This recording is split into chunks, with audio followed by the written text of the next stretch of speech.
Hey, hey. Hey, buddy as well. Yes. Um, all right, so who introduces themselves first, I I'll suppose? introduce myself first. I'll go first since, my name is Mtume Gant. What am I these days? I am a filmmaker, actor, musician as well. I guess I would say I'm a multidisciplinary, expressive being. It's what I am. And I'm live from Jersey City right now. It's where I currently reside. Lived here for a couple of years now, actually, but native New Yorker.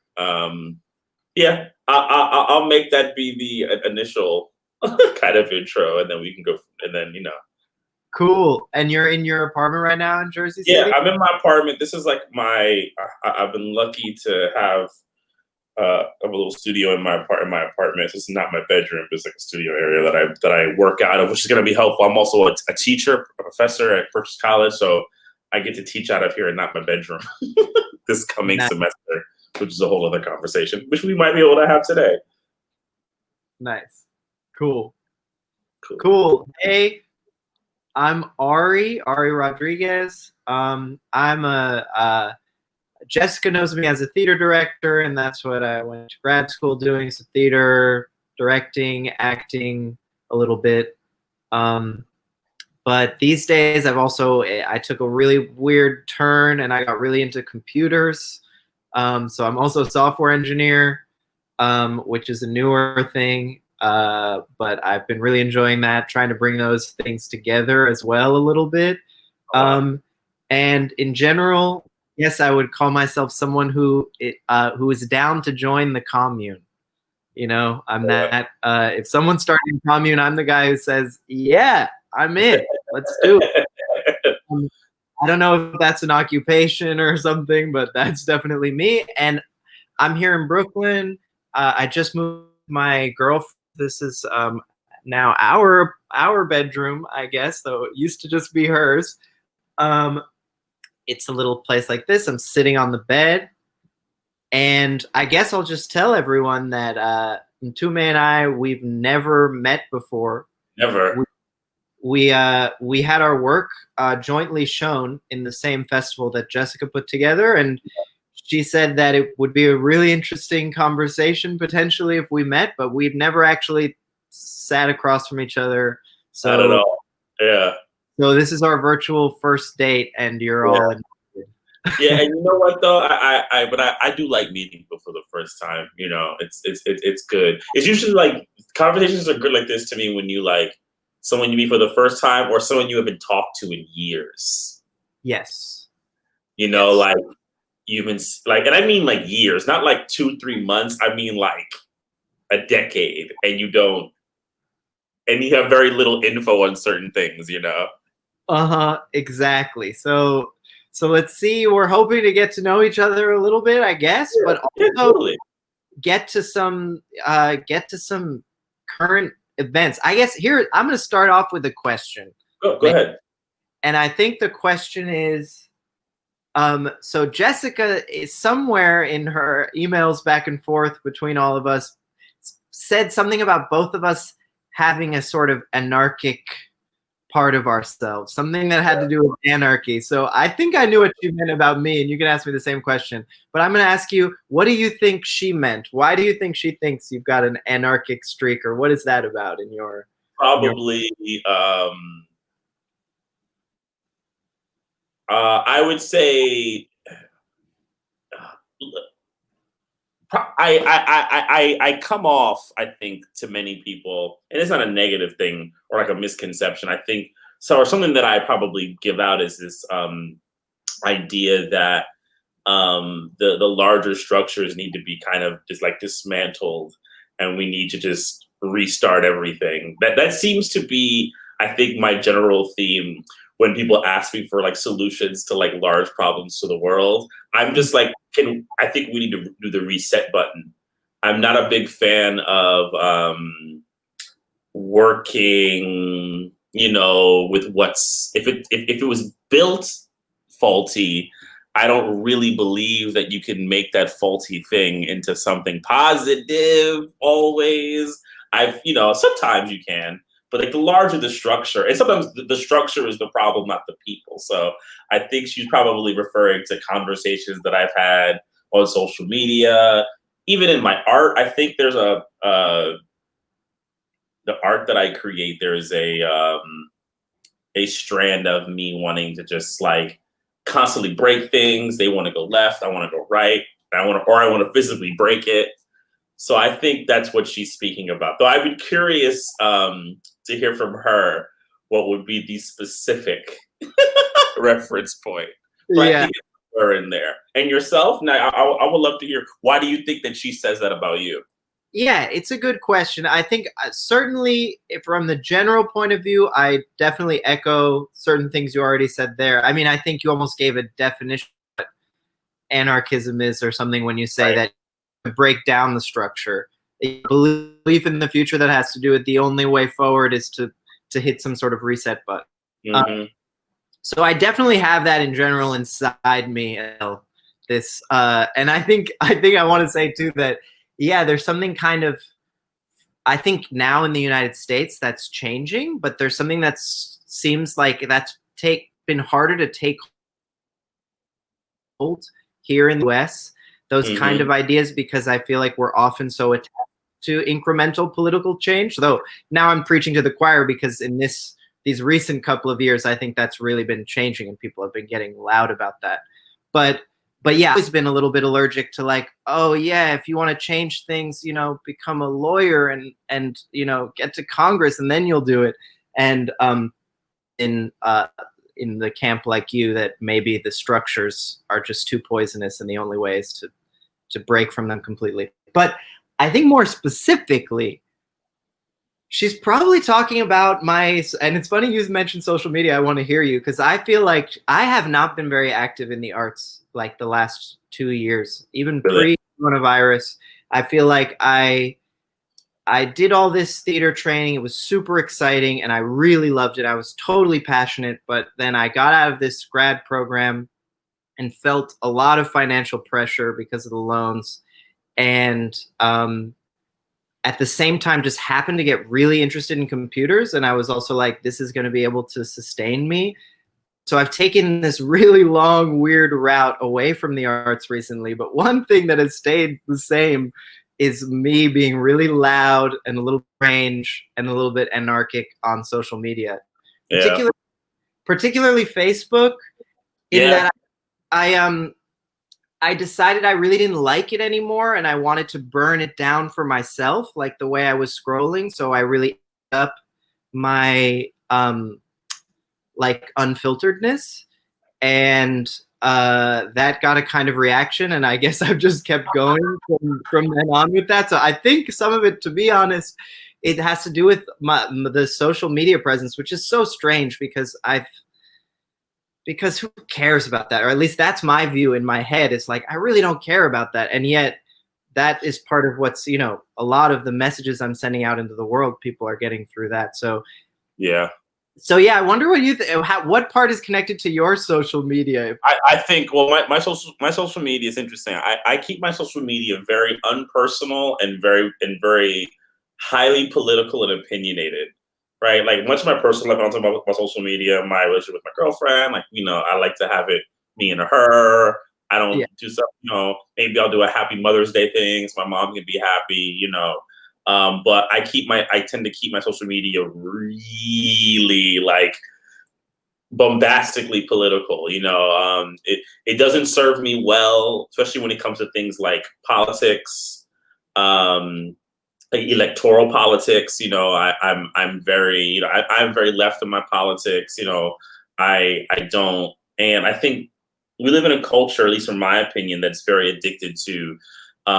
There has to be a solution to every problem. When you speak about a problem, you must have a solution with it, right? Or you're not allowed to speak about it, right? Yes. And there always has to be a good guy. Like there can't be 2 bad guys or 3 or 4 or even 20. You know what I'm saying? Like Yeah. it can't be room. Like and even to the point where if someone is a little less bad, they're the default good guy. Mm-hmm. And I just don't play into that.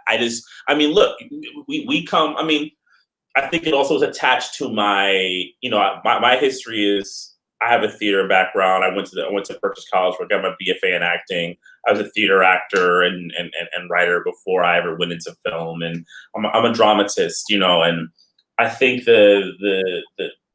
I as years went on, I got less and less interested in the heroic tale of the person who became triumphant, and I was more into the tragic. I was more into the clay from Dutchman, who is fucking up, and the minute he expresses his feelings, he's killed. I was more into that than I was into someone triumphing over the evil villains. I never bought it because I never saw it in my life. You know what I'm saying? In my everyday life, so I didn't see it. So I go into my social media world kind of like that too. Like, these people, everybody's bad. We live in this really bad world. The narrative is this, and once we recognize that, maybe we'll be able to get out of it. And people are just not a fan of that. So I end up causing a lot of ruckus, I think, in that space. But I agree with you because I have this feeling with social media that like the people who aren't on it are when we tell the tale of history, those are going to be the people who are thought to be smarter. Yeah. I have this weird feeling that all of us who participate in it, in like 100 years when we're all dead, and there's like this, this narrative textbook tale of this time period. You know how you look at like, oh, those people were stupid, man. Like I feel like everyone who participated in Facebook and Twitter and IG, we're all going to be that group. But they say, what a bunch of dummies. Right. Yes. But I can't stop it. Yes, it's hard to drop, and also it's so extremely powerful as a tool. Even if you drop it as this kind of daily life, you don't want to be so addicted to the scrolling or those kinds of that sort of minutia. But then there's part of even using it as this social tool, as a place where you can see what kind of statement, what it ignites and probes. It's so powerful for that. Yeah. So I often get drawn back. Like I said, my whole being performative in the social media land happened at a place where I was sort of like, I really don't care about this anymore. I spent a long time of one of those watchers who's a little bit cultivating the identity even, and I'm just done with that. And I even said, like, I just want to burn all my social capital on here, and I'm just going to reveal everything. I did mix it with this personal, which is a mistake, but I did. But all of a sudden that actually, it's so funny because I had real me, and I thought I was just about on my way out of cutting it out of my life forever, but responses to something that was more, I felt I had more of a remove, but those were so interesting that then I got pulled back in, and now I'm back on it, and I'm even scrolling and, back doing all the things I said I would never do. So never do again. Yeah, I used to do these like regular Facebook breaks or like, and I would announce them and say these are things you have to do to keep yourself sane on social media. And I stopped doing that a few years ago. Like, man, please, you're here, and if I don't want to use it for a while, I just don't use it. Exactly. And and it's not all bad. I don't want to sit here and report like I think it's I definitely. I think a lot of times I'd be curious for you as a person who works with computers. I'm not one of these like technology is bad people. I'm definitely not one of these people. I believe in technology and its possibilities. I think where I am, and this goes to my kind of my politics, my very paranoid Fanon-esque politics, but where I go with it is who's controlling the machines. Right. And I am very paranoid about that. Yeah, and I mean, I think as a technologist kind of person, and we definitely don't have to go down this road too far because because yeah, we just don't. So please let me know whenever we do go too far. But I think you totally hit the nail on the head from my perspective over here, which is technology in itself, at least for someone like me who's now interested in actually programming computers and everything, it's incredible. So powerful. The tools are amazing. Being against them, it doesn't make that much sense. It's the same as when it's a kind of fetish. Like even Marx used to say that like the Luddites who attack the machines, right? Like back in the day in the Industrial Revolution, some people were so mad about the conditions in the Industrial Revolution that they said that they went in and they would destroy the machines in the factory. But even Marx was like, see, but destroying the machines in the factory, it does nothing because it's the structures of society that produce factories. You can burn down the factory, you'll get another one tomorrow. Yeah. You're attacking the wrong thing. You're taking the structure and you're putting what you're mad at about the structure inside of the machine object itself. And I think we do the same thing with computers all the time. But it's also because most of the software isn't working in our own interest. Just like you said, the Facebook algorithm is amazing and even AI is amazing, but the Facebook's AI is not working on your behalf. And almost all the AI we interact with isn't actually working directly on your behalf. It's working on behalf of the corporation who is creating it. And that corporation usually has a very simple goal. And computers only understand simple goals, which is maximize profit. And so in Facebook, it's maximize how long you're on there. And that might not be good for you. It's just it might not be good for your soul. It's just they're have a really amazing machine learning about what can they show you next that will make you not X out. And it would be, AI is so powerful, but AI that does that, it's not working. If AI did something that I really wanted, it could be so amazing. You know, if it worked for me, things, if the algorithm was optimized to show me things that would feed my soul, it could be incredible. But it's not quite that. We think it's almost that, but it's to show me things that make sure Facebook will make a profit. Yeah. Different, really important. Anyway, that's my 2 cents on all that. But I think what you said is basically you opened the box of it a little bit, but it's exactly I dig what you're saying, like totally. I always sometimes have these like thought experiments with myself about well, I'll double it back in this part of the thought experiment. Something that I noticed recently. I was having this like this revelation, or just I was having a conversation with someone about capitalism, and he's someone who's really into capitalism as a structure, right? Partly because he's very successful in it. He makes a lot of money. And his argument was, I think, the kind of the typical argument you hear from many people who are very pro-capitalism. Look at all the things that capitalism has built, right? Look at these structures, these technological advances, and I said to him, and it was weird because I said, you know what, I'm gonna give back to you with my counter on that. I knew I had it, but I couldn't say it yet. And then one day I was watching a show that I'm obsessed with, Bar Rescue. Oh wow, don't know it. Show? It's this guy John Taffer. He's a nightclub bar legend. He does this reality TV show, and I hate reality TV. It's the only reality TV show that I watch. And he goes and basically rescues these bars that are like totally in shambles and makes them, remix them. And, he ends up having to, help the people kind of learn how to run a business. And there's 2 things about it that I noticed that is really interesting. The first thing I noticed was in America, if you just have capital, you can try to do anything. Yep. Even if you don't know how. And it's almost like you don't need to know how. But it hasn't always been like this in America. This idea that I have capital and I'll go off and do this thing I'll start doing it and learn it on the fly rather than, a kind of period of learning your skills. Yes. And the other thing that the show shows is a lot of these people, they start a business, it goes really poorly, and their lives get destroyed. Yeah. Right? Like they're personalized with like their families, their children, their spouses. And it reminded me of two things. So going to the first one, it reminded me that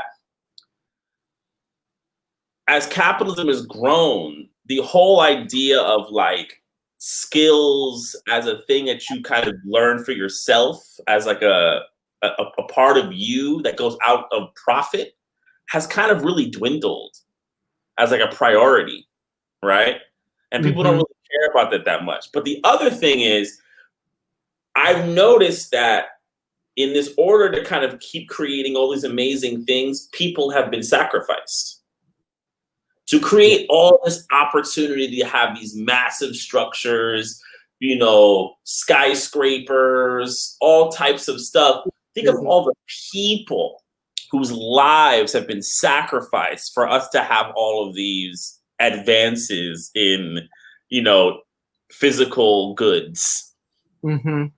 And that's what I countered with him in a later conversation. I said to him, I was like, okay, I can agree with you that it's pretty amazing that I can be on this Macintosh computer right now having a Twitch thing with this person and yada, yada, yada. But man, think of all the people who've been sacrificed at the altar of that amazing pace of production, which does come out of capitalism. Yes, maybe some people do, but it's not a good line to go after capitalism by saying they don't do good producing. They do.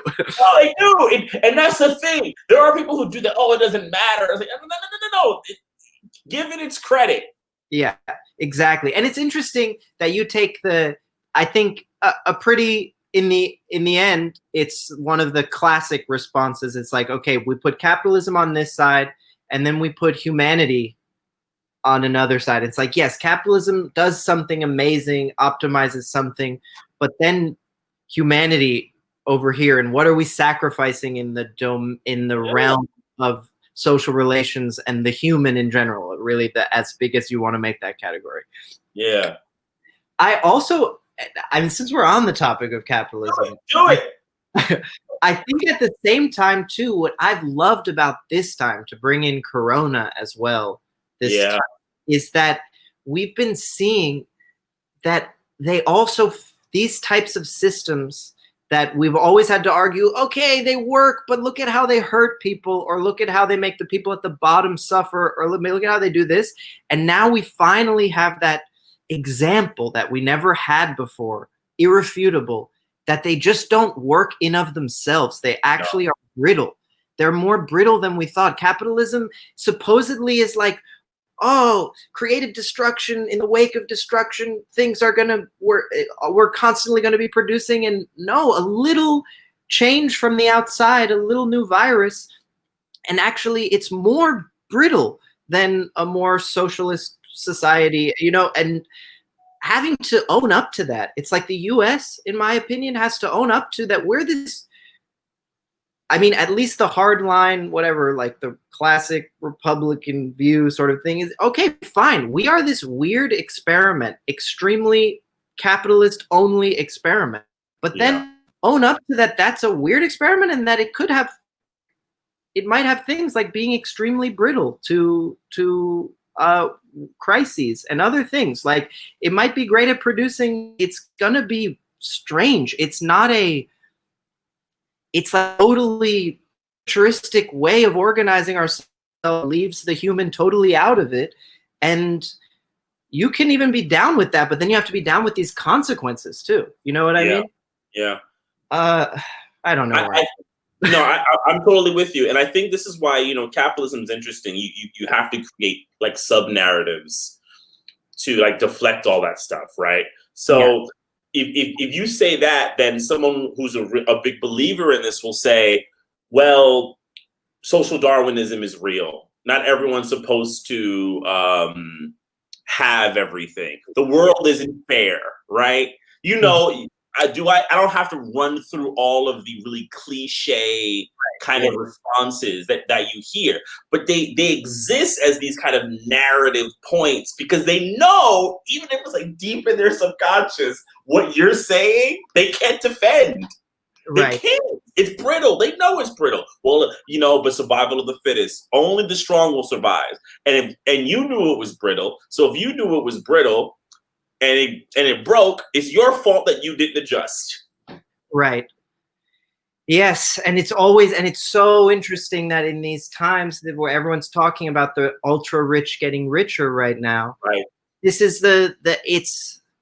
so I guess maybe it does sort of work in the sense that they would want to work in that, yeah, the rich can still get richer even during the biggest of the collapses. Yeah. But it's but I don't know, there's something different now, and you're seeing it in the whole sphere of how the awakening. And I wonder, maybe I'm going to somewhat segue almost and be like, I have been very moved by this whole time period because I've noticed that, I mean, we've been through a lot in the last 6 months or so, obviously, and multiple huge waves of important things in this country.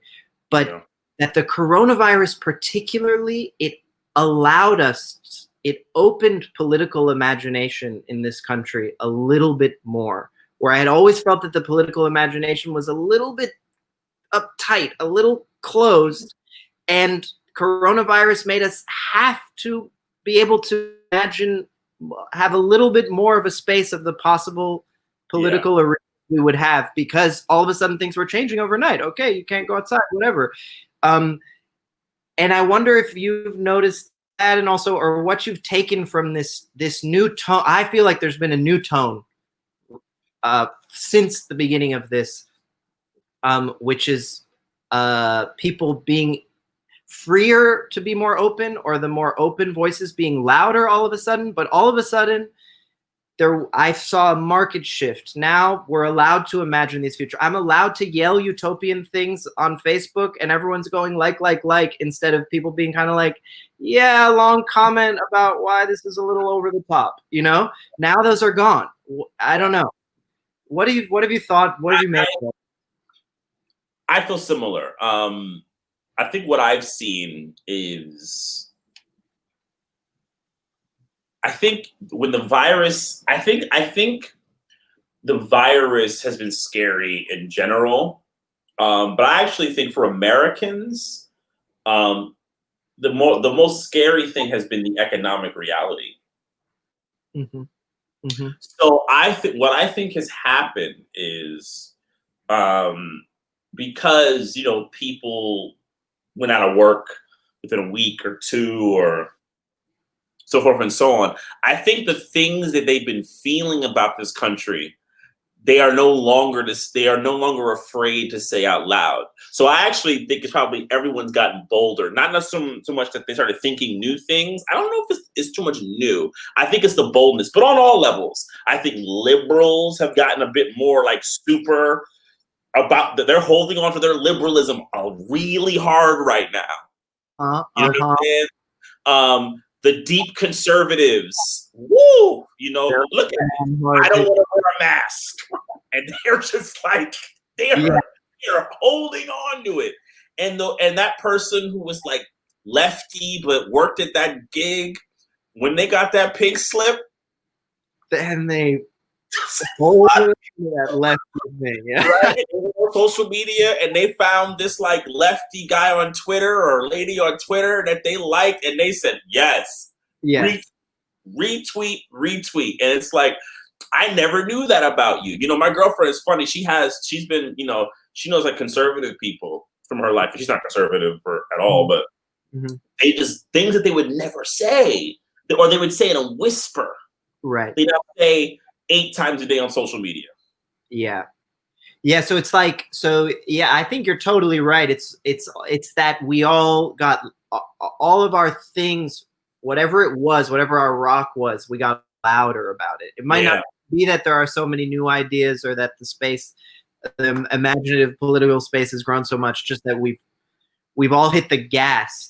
And I think that does fit with me for the psychological profile coronavirus, in that I think we forget that when things are scary and unstable, we don't realize how much we kind of cling to a rock. We all need to, no matter who we are, we're gonna cling to some rock, like whatever it is. So that sort of fits. It's like, now when this happens, whatever your political thing was, now that's a lifeboat, and you're gonna And people are clutching hard, man. Like, to the point where, like, it's I think more than, for at least for me, I don't know how it has been for you, but for me, I argue with people, but I'm not one to be like, I can't deal with you, right? Or like these things, you know, this kind of relationship that we have, even as a casual friendship in social media. But now I felt like this has been a real fever pitch moment where, like, a lot of these, like, relationships that I've had with people, if they had a big divergence around, like, political things, we've just said, you know what, we have to separate altogether. And I've had that happen more this period than ever. I've never had it happen this much in my life. Yeah, I'm into, and I hope people in the chat, etc., tell us if we go too deep into social media talk, please. But I love micro political of these kinds of stories. We're all dealing with this, or everyone who's on, especially those platforms, sees even all these tropes and then memes. It's all doubled on itself of dealing with each other and these rough barriers between us and the messiness. You know, what I love is always, there's no way it's not going to get messy when it's in the online forum, and then you guys are coming to some realization, you and someone, that you're really on the opposite sides of something, or it gets personal, but it always gets, I love that it's messy. You know, there's no way to have, everyone tries to type out a lot of paragraphs to have kind of a, you know, like, airtight. You know what I mean? I sent it to my lawyers beforehand, and it's so far from that. You know, those are always almost the funniest ones, because there's no way it gets. And then when you go searching in the comments, and it's so messy all of a sudden. Now they're flinging all this shit at each other, and they're saying mean things about high school. You know, like. Yes. I love that, because I think there are real gems, lessons to be learned from those things, but only when you go all the way in, look at it really from the micro. When we look from the macro and everyone goes, oh, I see, you know, oh, he's conservative, he's on the left, like you lose it. Okay, those are all the same, yes, but then when you go in and you look at how it got messy between you and that, and then all of a sudden, ooh, this is juicy. This is full of stuff. Well, now I see your theatrical side coming out there. You want the drama, or not even just the drama, the event. Yes. The event, right. And it's not that the drama for the sake of drama. I totally want the drama, but it's because inside the drama is where I think actually the lessons are, or the real contemporary political alignment actually are. Because everyone on the surface, the original post of every post is always like, okay, yeah, you've been reading the lefty memes and you've regurgitated them. Me too, you know? And then it's when it becomes a bit of a mess where I get to see, oh, that's really me. Because it's both this lefty meme and that I'm going to say that kind of thing or whatever, you know? That's not to define a person's politics more concretely, I almost feel like. I don't know. I wonder, like, it's interesting, and I wonder how many people are really willing to live in messiness anymore. You know, like I was watching a movie from the 70s over the week. It wasn't probably like end of the week before the weekend started. And one thing is I always admire from, like, you know, movies from like the 70s and the 60s is there is this kind of messiness around the human beings, right? And it's not forced, right? It's a rendering of the people's humanity in a way where it's like, I'm not going to defend or condemn their actions as much as I'm going to show them in space, right? How they exist in space. And this one movie I was watching, this movie Little Murders. It was originally a play by Jules Feiffer, and then they made it into a film. Alan Arkin directed it, and I'm watching the film, and I was like, why I love this film is the ending of the film. The characters take on this very kind of what I read to be very conservative, reactionary position, right? And the first time I saw it, I was like enthralled. The second time I saw it, I was like, okay, this is weird. It's really conservative. Is this film conservative? And then I got really nervous. So then I watched it again, and I was like, no, this is brilliant. Because this is what we're doing. We're now all like these like deeply conservative reactionaries. Oh my God. And I was like, it's rendering people exactly as they are. And it's messy because I can't get mad at them. And I want to get mad at them, but I can't. I empathize with them. Fuck, right? All this stuff. But it's messy.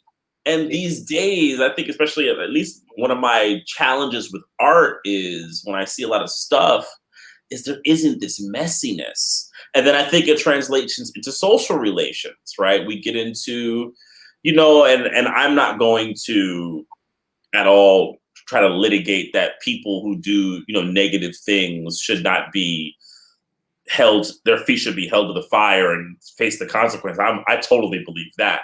But the messiness around everything we do, I think we sometimes try to act like doesn't exist. Yeah. Yes. And that's what I find. It's so, there's something so, again, very cliched thing to talk about current public discourse right now, but definitely everyone is always trying to, very clear what side on of whatever thing obviously has sides. And the mess, another thing that I love about messy is that it's messy because it's so determinate. It's so well determined exactly.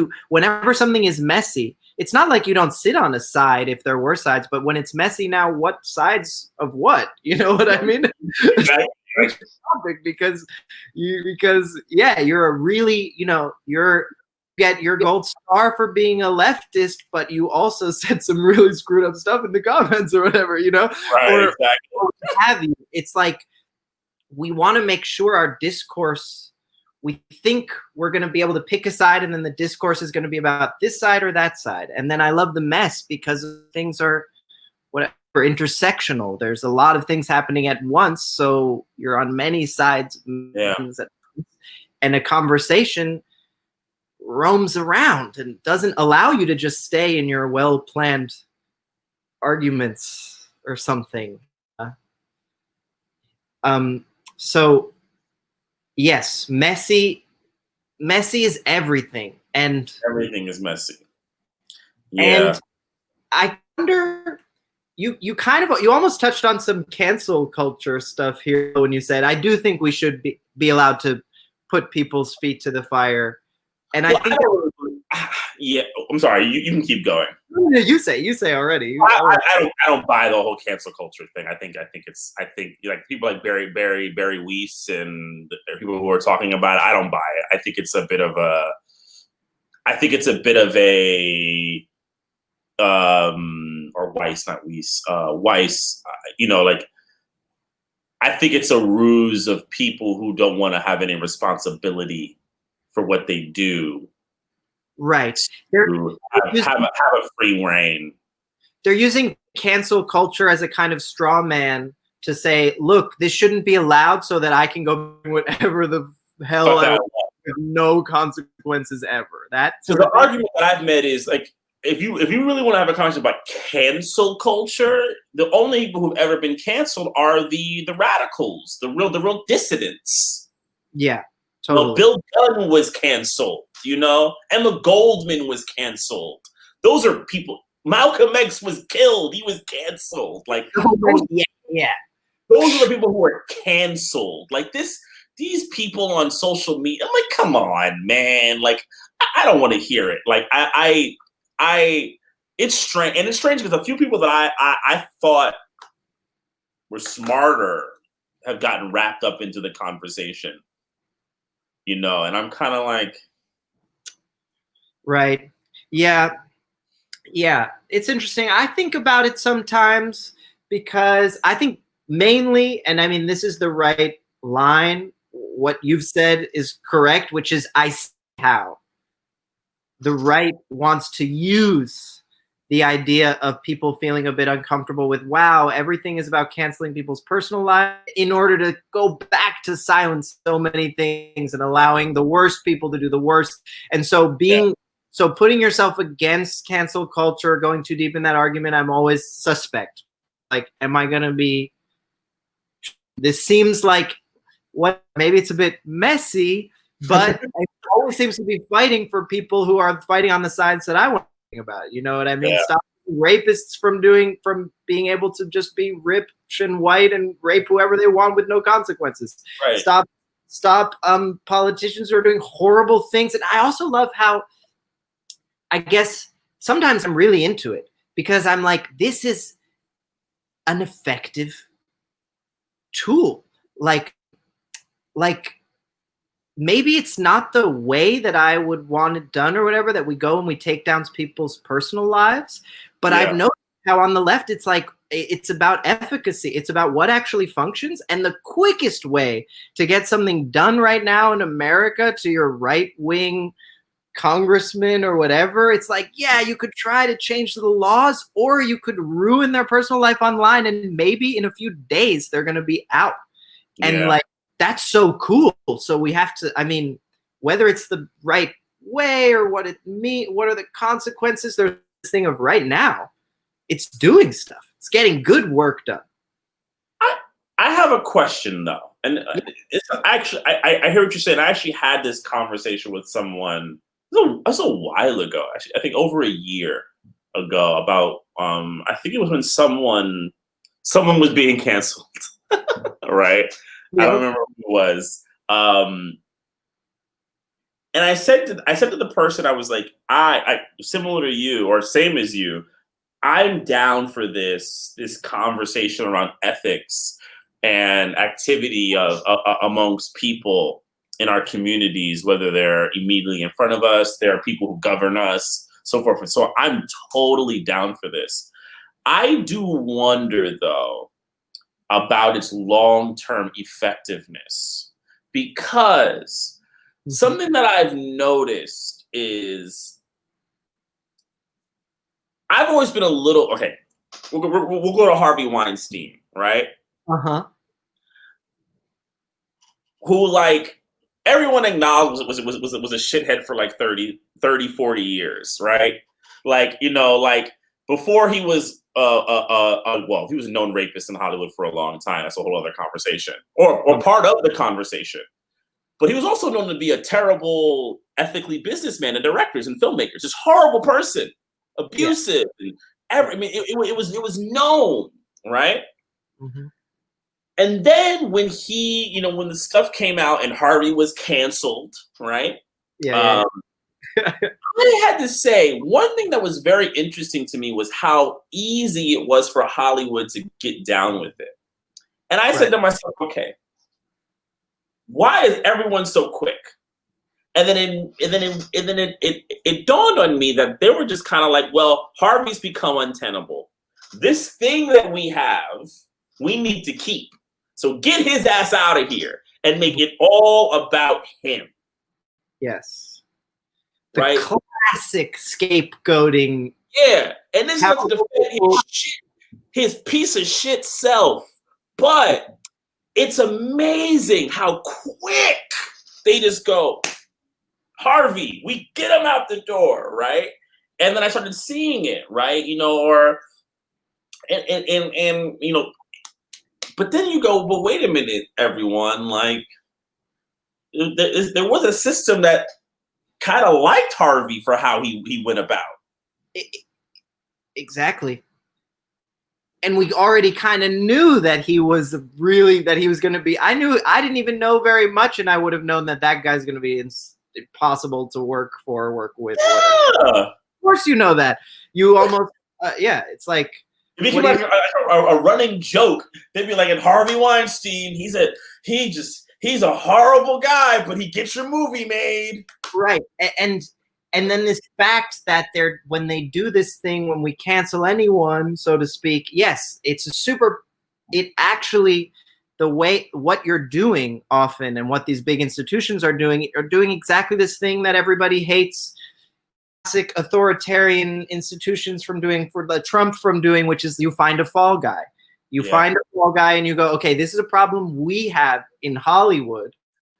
And now it's being exposed, so it has to be one person who goes down, and let's make sure we pin as much as possible on them so that then we can go back to doing all the same bad stuff. And so this, like, so all of that, exactly, all of this and other things too about, like, well, also the complications, right? Like, I feel like cancel culture supposedly can sometimes seem a little bit like this two-sided thing of it's just trying to create a for or against motion on people, and that's a bit just lacks complexity, which is the thing that I already don't like about the public discourse sometimes, is that it tries to, and you mentioned the same kind of thing, it can feel like it lacks subtlety, and it doesn't want to sort of allow for multiple registers to be happening at the same time. But of course, all of that is like what's messy about it. And in the end, I'm like, this stuff functions. So anyway, yeah, I don't know. We got on cancel culture, but no, but I think, look, I have like this thing that I've been saying. So like most of my friends, I don't say it very publicly. You know Adam Curtis, the documentary filmmaker. Mm-hmm. Yeah, love Adam. Have you ever seen his piece on how everybody became Richard Nixon? No. He has this great 7-minute. You should see it. It's really good. It's one of his short ones, and it's a great 7-minute piece about how America in the 70s all became Richard Nixon because they all became paranoid. Paranoia kind of became the thing of the American society. Because like it's interesting because Nixon was such a paranoid person, and then it was public paranoia after Watergate that pretty much got his ass sank. So it was kind of like this amazing kind of mixture of stuff. It's brilliant. It's like a great novel, right? It's just amazing. And I'd say this amongst my friends. I said like Curtis said about the 70s that everyone was Nixon. Well, I think we're all Trump. Interesting. I think we're all Trump. One of the things that I think has made me, and I say that, I'm engaging there are people who would never be Trump, who are amazingly beautiful people. But what I mean is kind of the social aspect of our culture.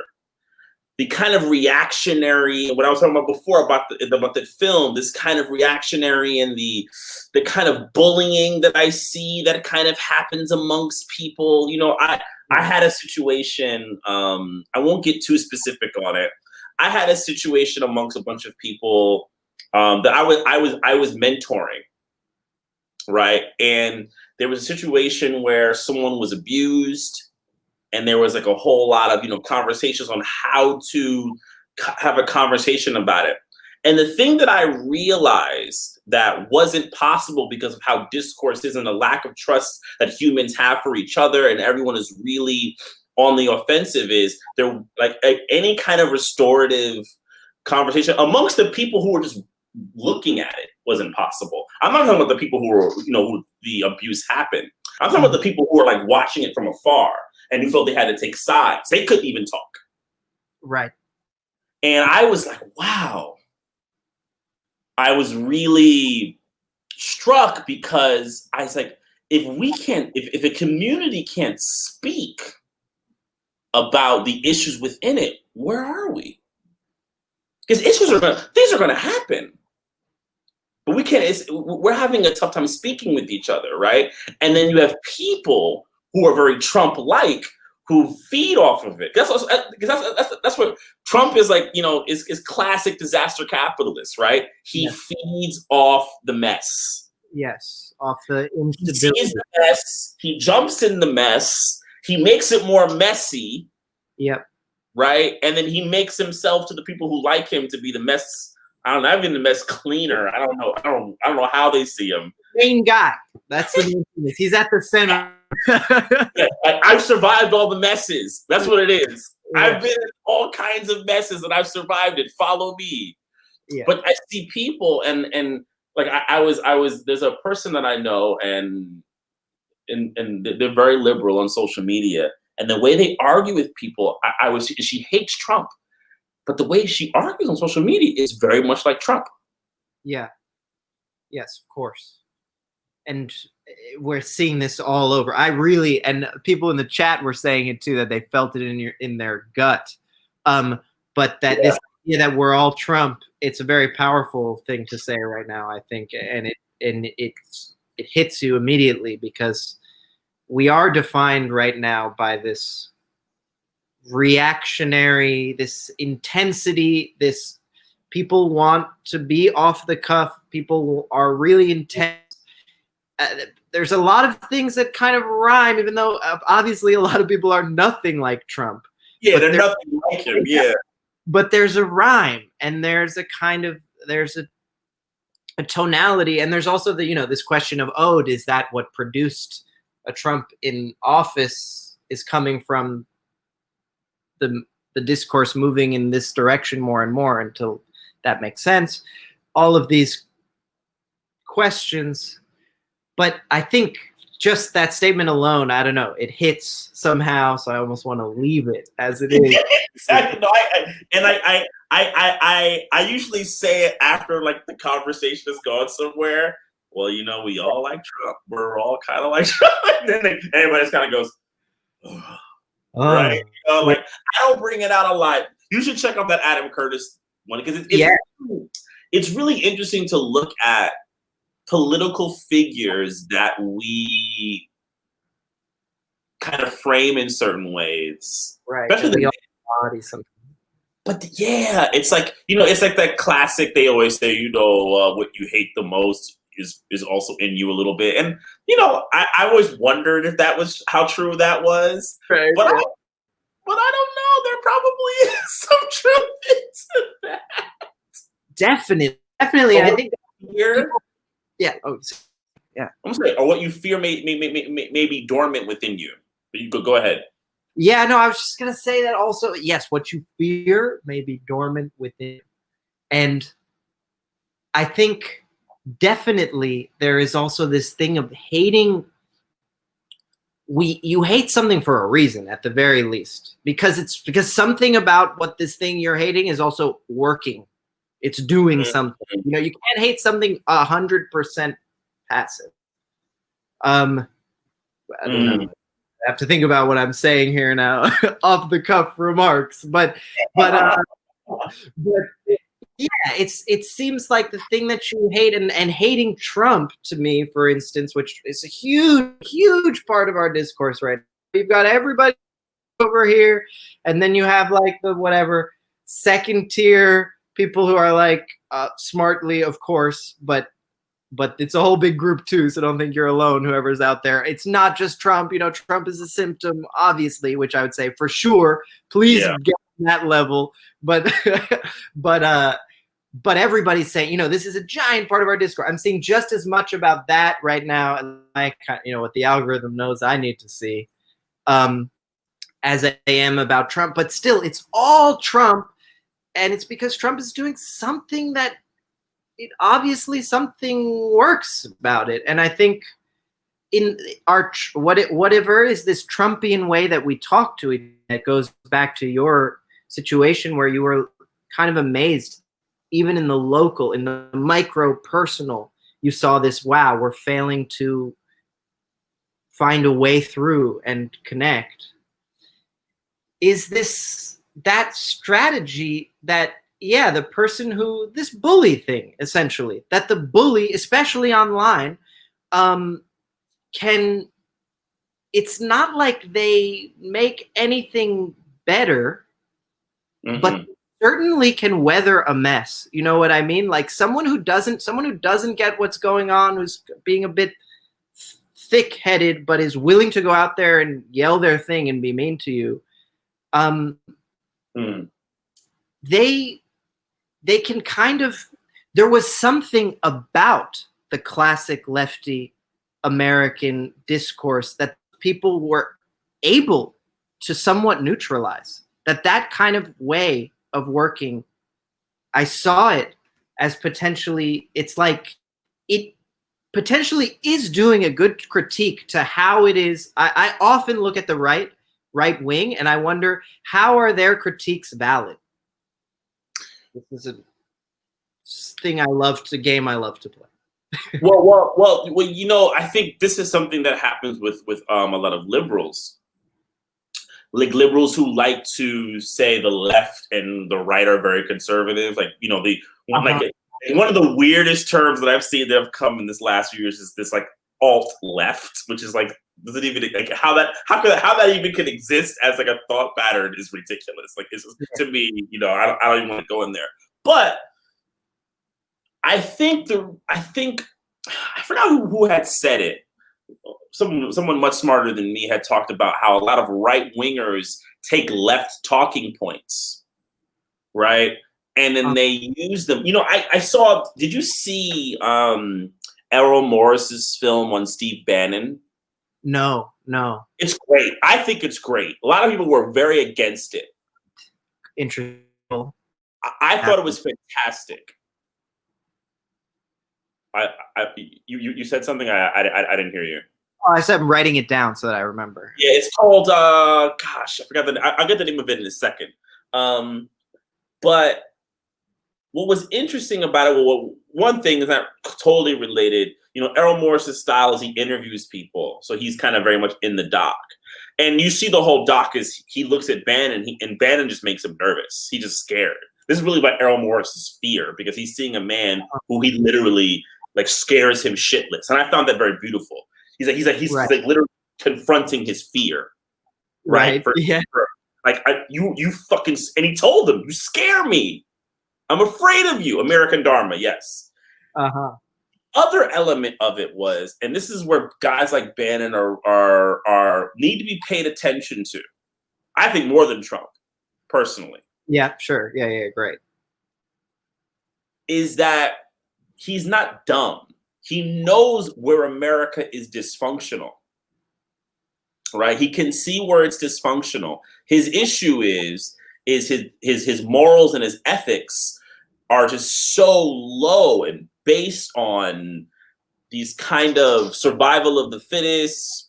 You want to call it white power, you want to call it male power. I don't know exactly where it is. I'd have to like talk to him further of what his direct ideology is. But whatever it is, it's ethically base. Right. Yeah. Looking at everything that's happening, right? And he's noticing why liberalism isn't working. And I'm sorry, when he says it, I kind of have to go, yeah. But then when he says, and here's how we solve it, I'll be like, Steve, you racist ass, get out of here, man. Take your racist self out my house. Get out of here. But like it's there. And I see it, and I'll leave it at that. I feel like it would do us a disservice to not acknowledge how, that's what manipulators do. That's what manipulators do, right? They see people's weaknesses, right? That's what an abuser does, right? They see the person's weak spots, right? And they take advantage of them. Trump is seeing people's weak spots. Bannon is seeing people's weak spots, and he's manipulating them.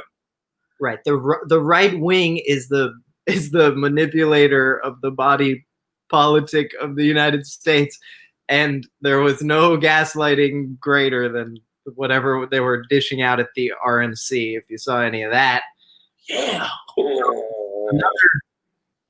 incredible thing that we definitely, let's not go there because then we'll get totally eaten by, we've all gotten potentially too eaten by politics. Yes. But you know, that's the times we're living in right now. It's hard to not, right? No, exactly. Especially when you're meeting someone new. So an interesting thing is, yeah, a big question I have, maybe not, yes, hopefully moving a little bit away from politics, but a huge question I have is how to not talk about the same shit over and over. This is a huge question I have to myself, and even when it is about the same thing, but in a way where you're not on those railroad tracks, you know, because sometimes, especially in a conversation about politics, and I'm one of the people who loves it the most. I mean, look at me. I've been feeding the flame. We're totally into it. But sometimes, especially when you've done it a lot, you just see like, okay, now the whole hour, I know exactly what we're going to be doing. We're going to tout this with a little sprinkle of this and a little melody of, you know. Yeah. If I'm with someone else who's like a little more, you know, really hardcore, and then we're going to go into some like tear stuff down areas, or if I'm with a bit more liberal person, we're going to go more into the Trump and the nostalgia for 12 years ago, you know, but that I constantly see myself kind of running down the road tracks in conversations, especially the political ones. And I'm always like, I'm just wondering about that these days. And just, I don't know, coronavirus has made me feel the same about art making too. And right now I'm like, how do I make sure that I do something little, that I'm not on a railroad track, do something just even the slightest bit different for myself, or that it has that feeling of walking, and I don't know where. And I was so excited to do this because you've been doing art very much or whatever. I was like, this has that flavor for me. I don't know where we're gonna go. Yeah. Yeah, I guess framing it as a question or something, but yeah, how do you? I understand what you're saying, and it's interesting. I had to write a proposal for a project this week, and in the proposal, as I was kind of like letting it evolve, the kind of context of the piece, I found myself writing that I wasn't, even though there was a political aspect to the subject I was studying that I wanted to write about. It's for a film or a series of films. I wasn't really interested in the politics of this what I was studying so much as who were the people who made it and why did they come to that decision to write this, to say that this is what we feel is necessary. And then on the flip side, what do these statements say about these everyday people who gravitate to it? At what point in your life, what has to happen in your life that makes you read this and go, yes? And that's really what I began to start caring about. Because I agree with you, like, I've found the politics to get a little tiring. And not that I don't mind doing it here. I think it's good. And I do, it is a defaulter. I think people are trying to feel, it's like feeling each other out. Like, you know, it's like the beginning of the boxing, right? You throw some jabs and stuff like that. You just see what people do. Because you want to know if you're going to be protected, right? I do that a lot, you know, like, and you know, I'll like kind of sit back and I'll hear a couple things and I go, ooh, well, you know, caution. Yes, politics is like the generic conversation almost now, and it's a way for me to get a sense of you in the most just abstract way, is to talk a little contemporary issues, and you get all the signals. We hear so much about them, so it's so just one wording or phrasing, and you go, yeah, I know you now. All right, I got you. Cool. But the human stuff, I am now more interested, and it's probably because, you know, like the virus, at least for me, it's taken me out of being able to be creative. Mm-hmm. At least in a group setting. Like solo, I've been able to write. You know, I make music. I was able to make music on my own, but I've done everything solo or virtually, and it's not the same. I'm a person who likes to work with groups, and you know, I grew up in rehearsal rooms. You know, it's just not the same. So, for me, I'm missing a kind of humanity in my everyday relationships, artistic or creative relationships, Yeah. and yeah, let's use creative or artistic or expressive relationships. I'm missing that now, and I do, because I feel on the flip side it's been replaced by politics and current events. Yeah. You know, and we have so many current events right now that then get weirdly politicized. I know someone actually wrote in here about Chadwick Boseman, who I want to say rest in peace. I used to work with Chad many years ago, and Wow. nicest, greatest, loveliest guy. I wasn't a good friend of his. I hadn't seen him in a long time. We share some friends. But the interesting thing about the question that I saw, that I do agree with, is I already see a kind of a politicization of his person that I'm just uncomfortable with. Yeah. On all ends. Right. On all ends. I get, and I don't want to speak on it too much. I don't want to get like in the weeds of it or like indict people. But I think in a macro conversation, I find that simple human moments like life and death immediately become political. Yeah. And I don't know how I feel about that. And this could be because it is personal. Like I said, he wasn't a great friend, but he's someone that I knew. I breathed space next to him. I have memories with the person. Right. But I just feel this uncomfortable with everything becoming politicized. Yes. You know, and not genuine politics, like a kind of cheap politics. Exactly. Yeah, that's what I really want to say is I think things like events and things being political, I mean, that's real, but things right now we're talking about this sort of dead thing that is prattling on about contemporary events or, you know, current events and politics, that it kind of, I don't know, you kill something to it by putting it in the box right now of current events. It's a box with such obvious line. I know immediately whether I'm reading something that a post or a piece or a sentence in the public sphere versus if I'm reading an email or something that comes directly to me. And these days, you know, more than ever, I just need to see like a word or, you know, like you could just see a little corner of it and know almost something. Thing politicized, I could be done with, but things going into the churn mode of news cycle right now, that's what really hurts. And yeah, you see it leaking into your own life because it hurts in that same way of what I started this with, of the feeling of like when you're having a combo and you're like, man, we just did the politics thing, and that's all we did. And it was somehow a bit empty because we just regurgitated a bunch of stuff. You know what it is? It's not just you're right. It's not politicized because everything is political.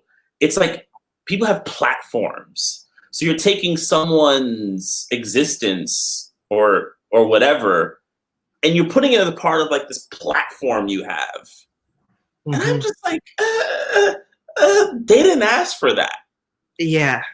They didn't ask for that. I would never do that because I'm just kind of like, this person did not say to me, I want you to put me as a part of the platform that you are promoting, right? Yeah. And then we live in this culture of branding and self-promotion and idea promotion. And I don't think people realize how far that's gone and how in the weeds we are with this shit. Yes. We are like, and I've thought, I wonder how you feel about this, because I branded myself in this meeting even as kind of like a branching away from the arts or whatever.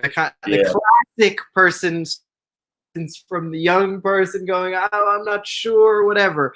But one thing, so classic angry artist with their too many loans from their grad school degree, now do computer science or whatever it is, right? Totally.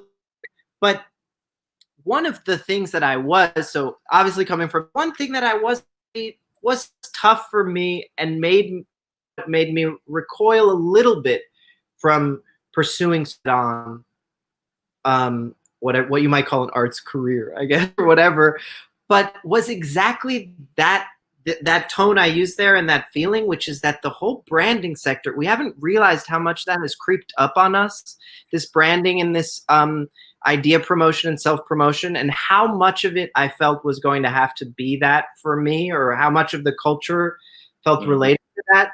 It was a huge part of the sort of turn. You know, I really won't say that I'm done out of the arts, reformed at all. But that was a big part of my anger, was this kind of like, we haven't noticed, but actually all the branding and self-promotional things and all of that, it's actually changed how we think of what the arts are or what becoming an artist is.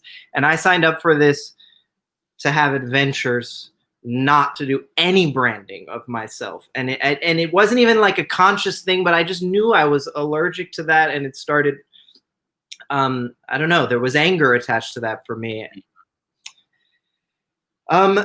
Yeah. It's why I stopped acting. Yeah. Similar. I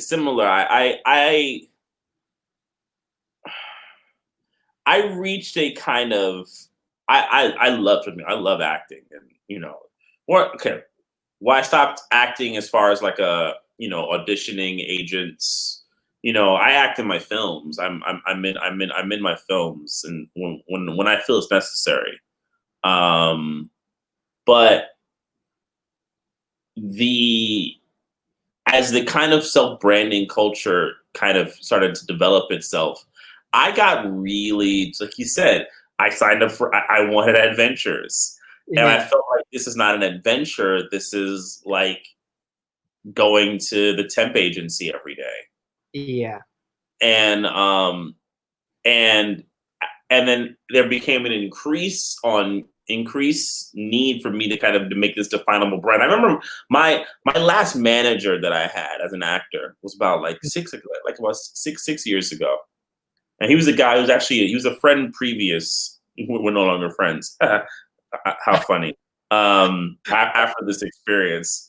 But that was always his conversation with me. What are we going to brand you as? Tough. And I was just kind of just like, I can't do it. I don't have nothing to do with it, you know? And as a filmmaker, you know, you definitely still have those issues. It's interesting because as a filmmaker, what I find, and I'd be curious for your experience as a director when you were working, mm-hmm. there became this expectation that, so you make one film and they go, oh, that's your style. And I was like, what do you mean? It's a film I made. It's an adventure that I had. Let's keep going. Let's go with that. It's an adventure that I had, a journey that I went on. Then you make another film and they're like, oh, yeah, it's another journey. Right. So then I was kind of like, they were like, oh, is that your style? I was like, okay, if we want to do this, let's go with that I have new journeys every time. But that wasn't good enough for them. That was too undefinable. It was too, it lived too much in space for them. But for me, it's very grounded, actually. But yeah, I was like, of course. So then what is, brand culture does have a limit.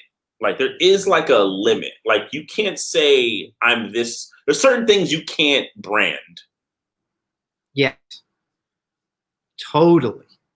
You know, and like, and I was like, that bothers me because I want to do what we can't brand. So. Yes. And so about can brand versus brand and this creep also, because I think everybody knows about, like, or a lot of people could feel, yeah, the tiringness of the self-branding and everything, but where this came from, you said that I really agree as well, is creep of that we didn't notice how much.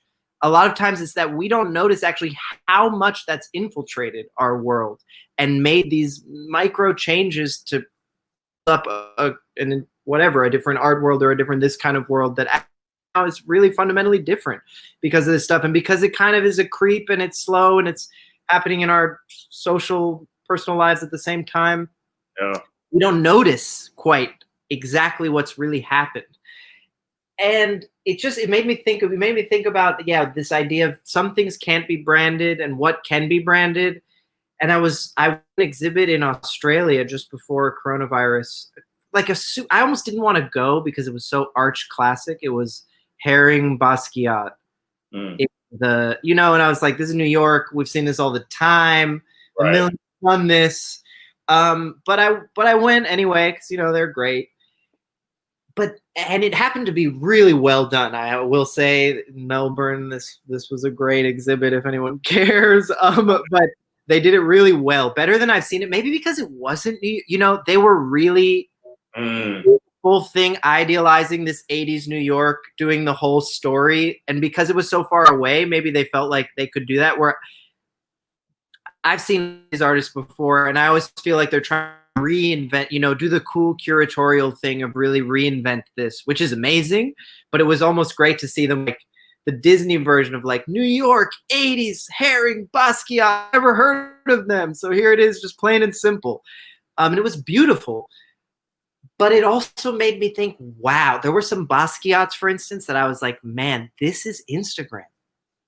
This is a precursor to Instagram like I've never seen it before. And obviously, coolest shit ever. It deserves that. It's a lot. It's before the internet, and it's Instagram, so that's why it's got to be in the museum. But I had this feeling of like, wow, we were headed for a while. This is why those technologies that could do anything are doing self and self-promotion. It's also, there was some groundwork towards that as well. Not to blame this at all, but just to say that these paths, they have long tails, huge long precursors as well.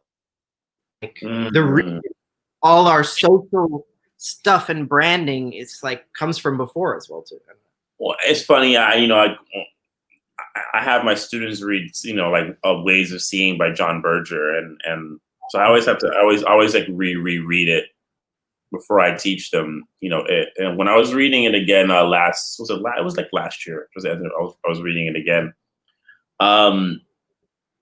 It amazes me when I look at especially the idea of the recontextualization of images, and and how everything is decontextualized, and the reproduction of pieces, and once it goes through the kind of the Xerox and it loses properties, it becomes something new and devoid of its older intentions. And I think of like meme culture, and like nothing exemplifies what John Berger was talking about more than memes.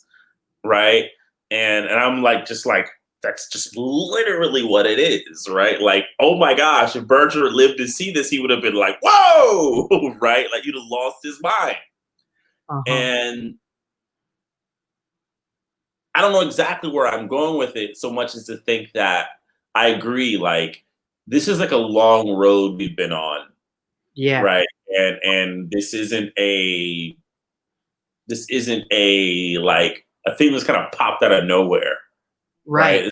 This is a really long journey.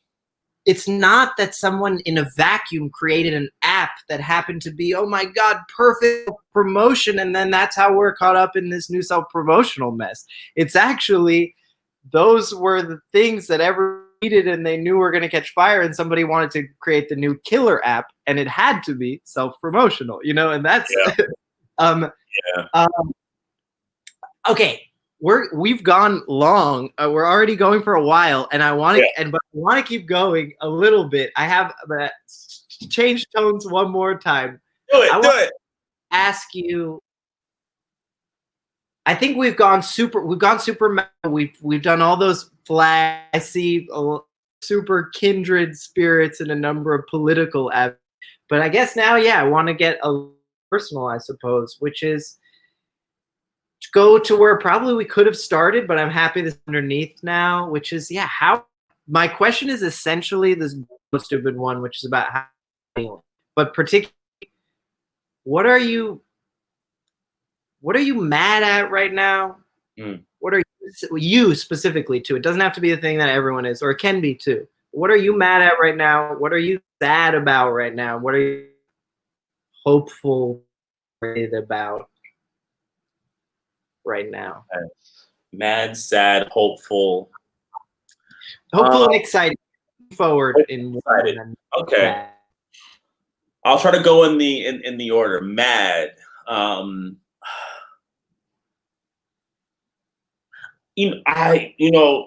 The thing that makes me the most angry, I think, in this moment is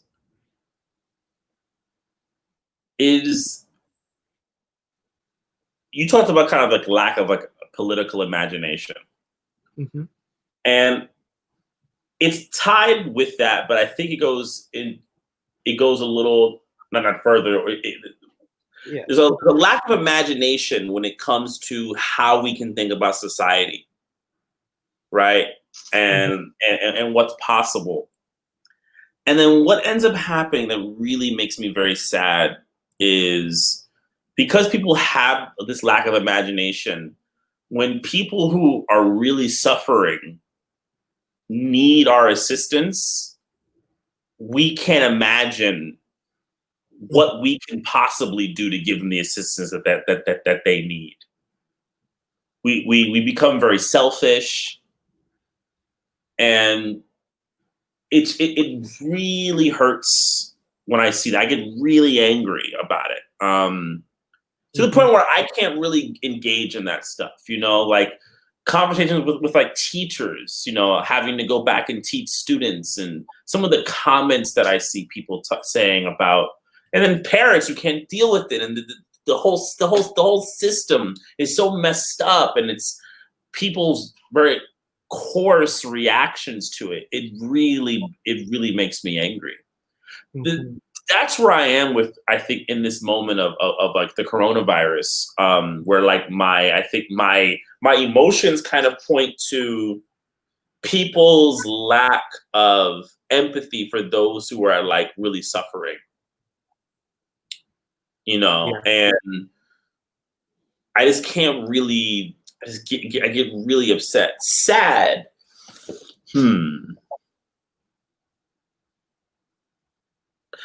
I would say my sadness lies in,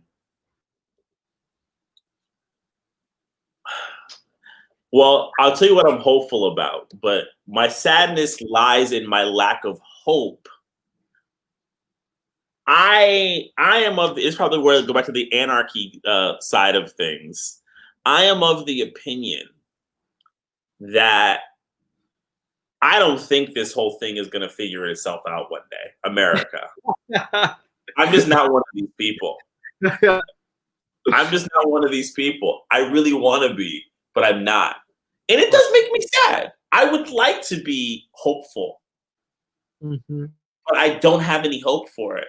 Not saying that we're all going to die and it's going to be a nuclear bomb. I'm not one of those people either. I'm not, no. If history has taught us one thing, is things fall and then new things come. Exactly. Right? But I do have a sadness because I do think as that happens, many things will be lost. A lot of beautiful people will be forgotten. Completely. And are forgotten. I get sad. I'm always the saddest about these amazing people who don't get talked about. Amazing. For every person who leaves us, who we all acknowledge, and I get very excited that we talk about in abundance. There's a bunch of people who leave us, who did amazing things, who we never speak about. The first, And that hurts, you know? yeah, it's sad. Hopeful. Probably be the longest pause I'll have now. Hopeful. Yeah. There could be none at all. Though it can be a small No, hope. no. I do have hope because I think my hope lies in, it's weird. Okay, I'll say it like this. My hope lies in that every moment that I have, like I'm about to start teaching again my new courses on Tuesday. So I have a hope that, and I am hopeful that we'll have an experience, me and the community that I'm going to create with my students, that will be enriching for all of us. And I'm hopeful that will happen. I have a hope that we'll have that. And I think if I take that micro and bring it into the macro, I think the communities that I'm a part of, I'm hopeful that when we get to the next stage, or when we get through this stage, when we come back around each other, we'll have a new understanding of certain things, and some more not data, but like more information on what we got to do. Yeah. On what we got to do, and that's where my hope lives. You know, it's a very, I know, like, it's not the biggest like hugging hope. No, but it's a strong one too, and like that super micro, you know, hope in your class and in your students is like such a concrete, tangible one, you know, and they need I've to. always been like that with hope. I'm not probably because I wasn't a churchgoer as a kid. You know, like I can't deal with things I can't see in my face. I'm probably a materialist in that way, you know, like I just need things. Cool. Well, I must say that I'm so, one of the things that I'm hopeful about, this kind of way, being and having hope, which is like abandoning the potential, the hope for the, you know, for the great country, you know, Yeah. that hope seems very, very lost potentially. But because that's abandoned, now there is these, we can instead hope in these micro things, have hope in my neighbor over there, and in this community, in my local, or in this community, and things like that. And that kind of hope, the kind that's more attached as well. Because what is it to have hope for, you know, most hope for some national destiny looks like fascism to me. You know what I mean? Like, it's very scary. Hope that's concrete. That's a hope for next year we're gonna have a better roof. You know, those are seem like they can really build something potentially. And yeah, all of my hope right now is about how, yes, things look really bad, and I agree so much with you about how sad it can be also, in that I'm the kind of person who very much has been like, this coronavirus and this unsettling time, it's very scary, it's very difficult, but I'm really excited about how there are going to be new possibilities now. All of a sudden, it seems possible that we might actually change course and direction a little bit, and that's so exciting to me. Yeah.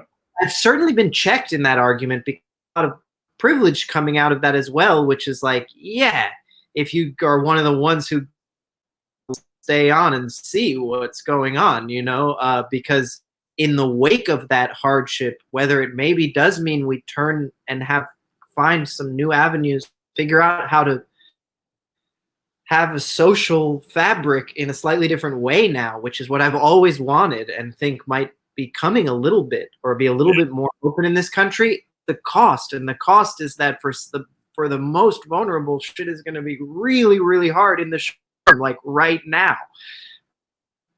And so that's very sad. It's like sad and hope at the same time. It's the anarchic. I suppose that's the anarchist's problem, right? You know, Yes.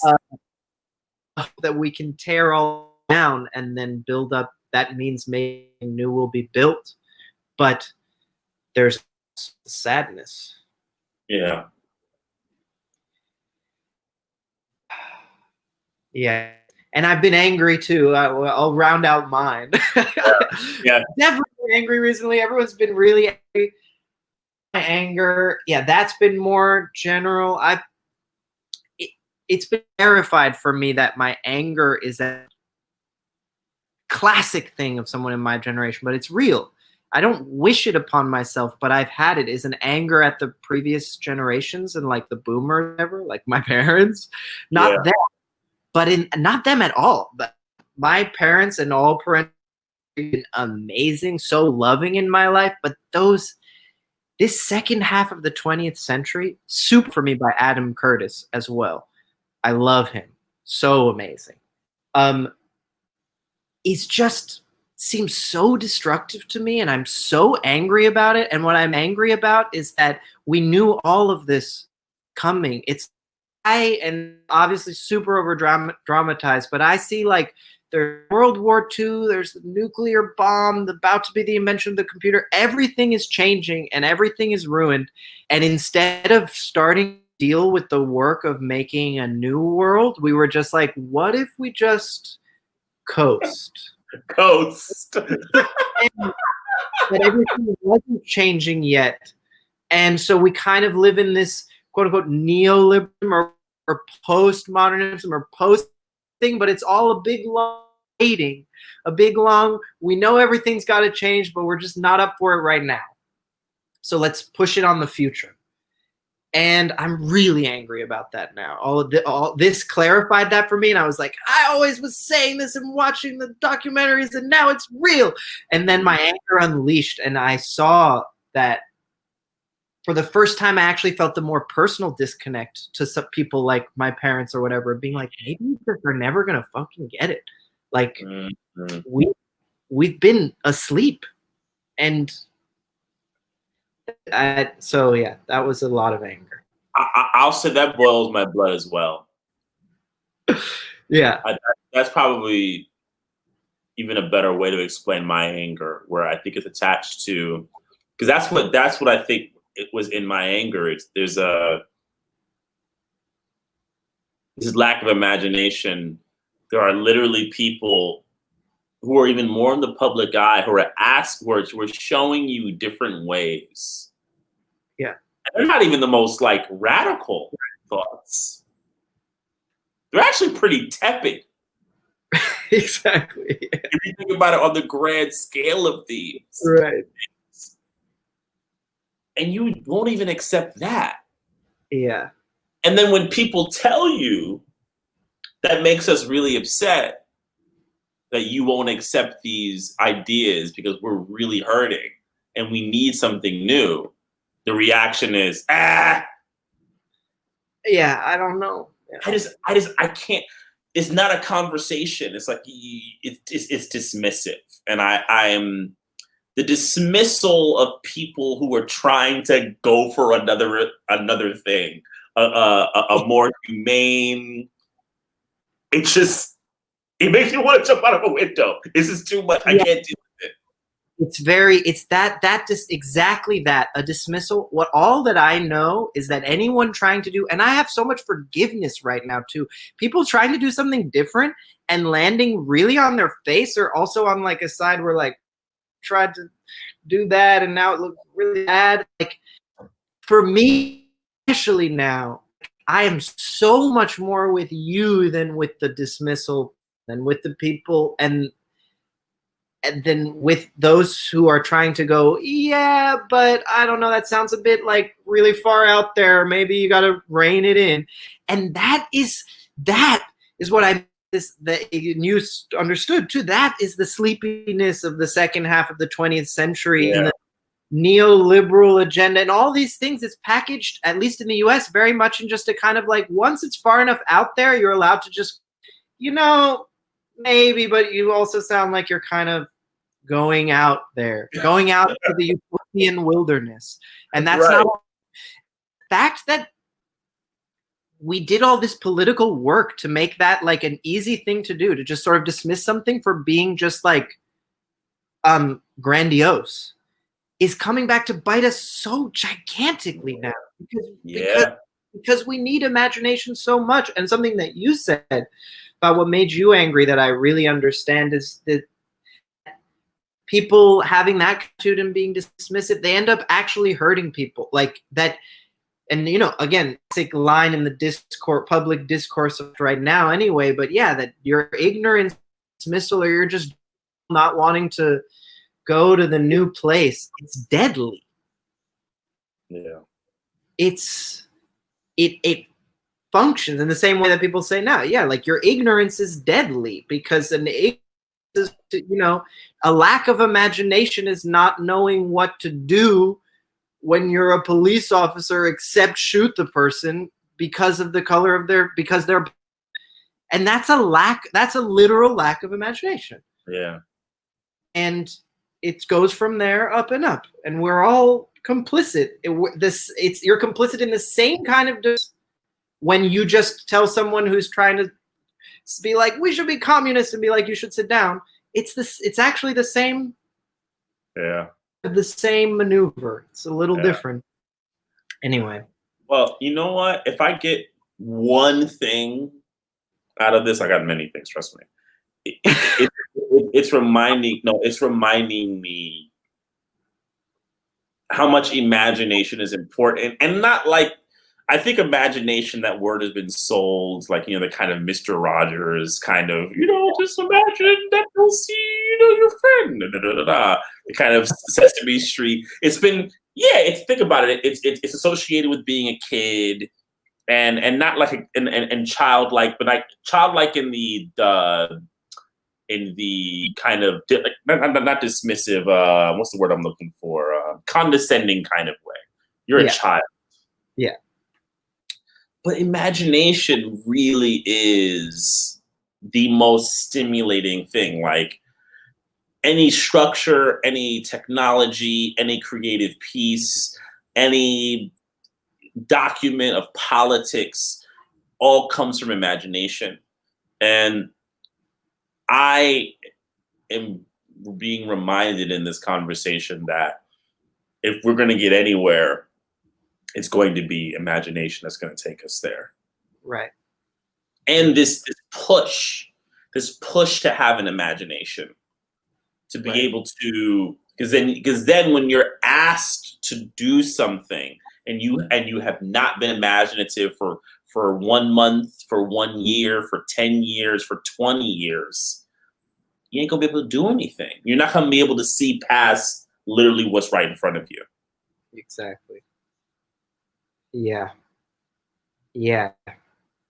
Cool. Well, I feel like we're pretty close to done. I want to ask you one final thing then, which is just to wrapping up, because I think we got to a place you said this is what I might remember. So we obviously got somewhere. But my question is going to be, it's like a post-mortem actually, which is, how do you feel we did? What were you hoping to get out of this experience? And how successful do you feel we've been, in your opinion? Where'd you think you were going to be headed? What did I try? Honestly, I usually don't do well with this, but I actually did really well with having little expectations.